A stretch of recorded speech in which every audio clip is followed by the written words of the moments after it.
Bonjour mesdames et messieurs, bonjour Michel Onfray. Bonjour Jean-Marie. Et vous savez que, regardez devant vous, vous savez qu'on est content chaque fois que vous venez à Bordeaux, chaque fois que vous venez chez Mola. C'est une ville où vous êtes désormais chez vous, c'est une librairie, vous êtes chez vous, vous n'avez que des amis. Ici, vous n'avez que des amis. Et Denis est content de vous recevoir, et moi je suis content de vous retrouver, parce que ça fait quelque temps que nous n'avions pas eu l'occasion de parler ensemble. Nous l'avons en public, nous l'avons beaucoup fait autrefois, et puis nous reprenons un dialogue qui nous ramène quelques années en arrière. Et ce dialogue va porter sur 2 livres. Moi je suis toujours absolument sidéré par votre générosité.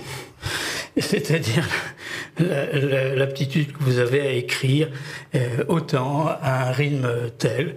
Donc, vous étiez là il n'y a pas très longtemps, et puis vous êtes là de nouveau, cette fois pour 2 livres d'un coup. Alors, un livre qui porte sur un peintre qui s'appelle Combas, qui est bien connu à Bordeaux, parce que le CAPC, j'ai cherché ce matin, c'était en 1987. Lui avait consacré une très grande exposition. Et donc, vous êtes un admirateur de Combas, vous avez déjà assez fréquemment parlé de lui, vous lui consacrez donc un livre. Et puis, le second ouvrage, c'est « Le réel n'a pas... » Alors, il y a un titre, un sous-titre, un titre encore en dessous. Alors, je ne sais pas. Je pense que le titre, c'est « Le réel n'a pas eu lieu ». Le sous-titre, c'est « Le principe de Don Quichotte ». Et tout cela s'inscrit dans un projet plus vaste qui va comprendre 6 volumes, je crois. Ce projet, c'est une contre-histoire de la littérature, de la même façon que vous avez écrit une contre-histoire de la poésie. Alors, il me semble qu'on peut commencer par cela, n'est-ce pas ? De la philosophie. Merci. Merci.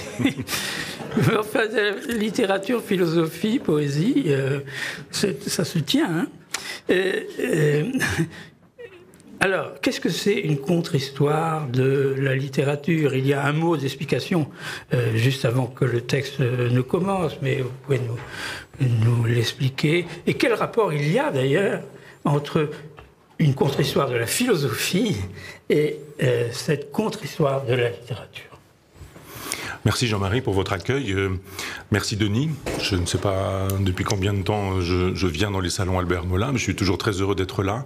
Je suis très invité par les libraires un peu partout, et je n'accepte que la librairie Mola, parce que Denis est un ami, et merci à vous d'être là aussi souvent, aussi fréquemment, aussi fidèle, aussi présent. La contre-histoire de la philosophie, c'est une histoire de la philosophie, bien sûr, tout comme mon anti-manuel de philosophie était un manuel de philosophie. Alors il y a eu de nombreux malentendus et assez drôles, puisqu'on m'a souvent parlé de mon histoire de la contre-philosophie ou mon manuel d'anti-philosophie. Et je ne suis pas contre la philosophie et je ne fais pas de l'anti-philosophie, mais une autre histoire. C'est-à-dire que les philosophes qui sont très doués pour donner des leçons aux autres, et pour expliquer pourquoi ceci, pourquoi cela, comment fonctionne leur discipline, c'est-à-dire aux sociologues, aux psychologues, aux économistes, etc., sont des gens qui fonctionnent avec un point aveugle, parce que les historiens de la philosophie ne font jamais l'histoire de leur histoire. Et j'ai fait 8 années d'études à l'université, et jamais on ne m'a enseigné l'histoire de la philosophie, mais on m'a toujours enseigné l'histoire de la philosophie. Et on sait bien que l'histoire, elle est écrite, disons-le ainsi, elle est écrite par les vainqueurs, et qu'il y a des vaincus dans l'histoire de la philosophie. Et les vaincus, ce sont ceux qui n'ont pas eu droit au chapitre, parce qu'il y a eu 20 siècles de christianisme, pour aller vite, et que le christianisme est un spiritualisme, est un idéalisme, est une philosophie qui est compatible avec Platon, compatible évidemment avec Saint-Augustin, et pour cause, avec les pères de l'Église, avec la scolastique, avec la philosophie de Kant, avec la philosophie de Hegel, avec l'idéalisme allemand, éventuellement avec la phénoménologie de Husserl, de Heidegger, etc., etc. Donc il y a une histoire officielle, c'est celle qu'on enseigne, sans en enseigner l'histoire.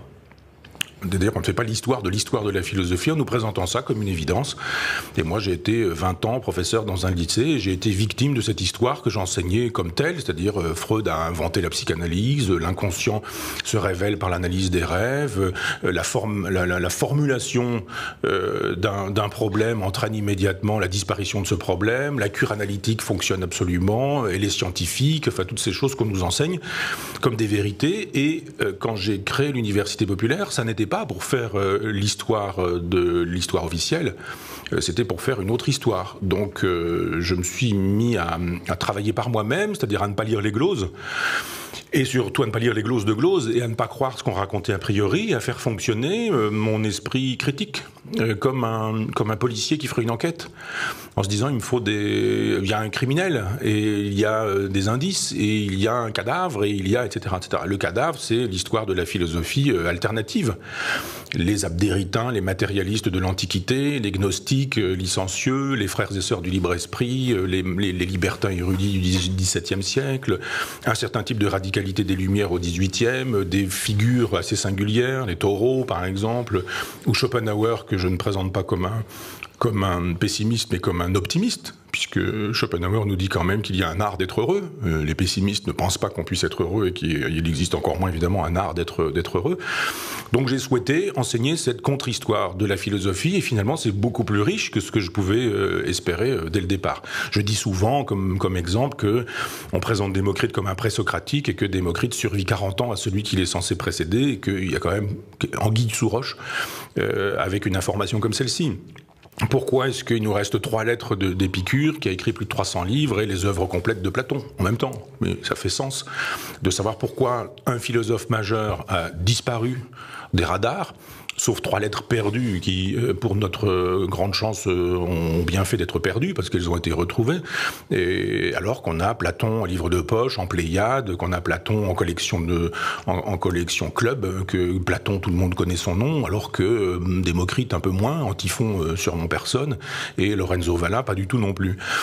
Donc cette contre-histoire de la philosophie, c'était un gros chantier, c'est toujours un gros chantier, j'y suis toujours, même si je vois le bout du tunnel, et j'ai démarré bêtement avec les traces les plus anciennes, les présocratiques, les 10 présocratiques, et cette année, j'ai terminé un cours sur Gunther Anders, avec Hannah Arendt et Hans Jonas pour cette année, et l'an prochain, j'aborderai des vivants, dont je pense qu'ils sont les grands noms de la philosophie d'aujourd'hui, Robert Misrahi, René Scherrer, Clément Rosset et quelques autres, et j'ai pris la totalité des 25 siècles, donc c'était un très gros chantier. En revanche, pour la contre-histoire de la littérature, j'ai souhaité démarrer au Moyen-Âge. Et vous aviez raison, cher Jean-Marie, de commettre cette erreur qui n'en est pas une, c'est-à-dire il y a une contre-histoire de la poésie aussi d'une certaine manière, puisque Dante écrit la Divine Comédie en vers, et que donc cette contre-histoire de la littérature inclut un poème magnifique, comme on savait les faire à l'époque, c'est-à-dire des milliers de vers.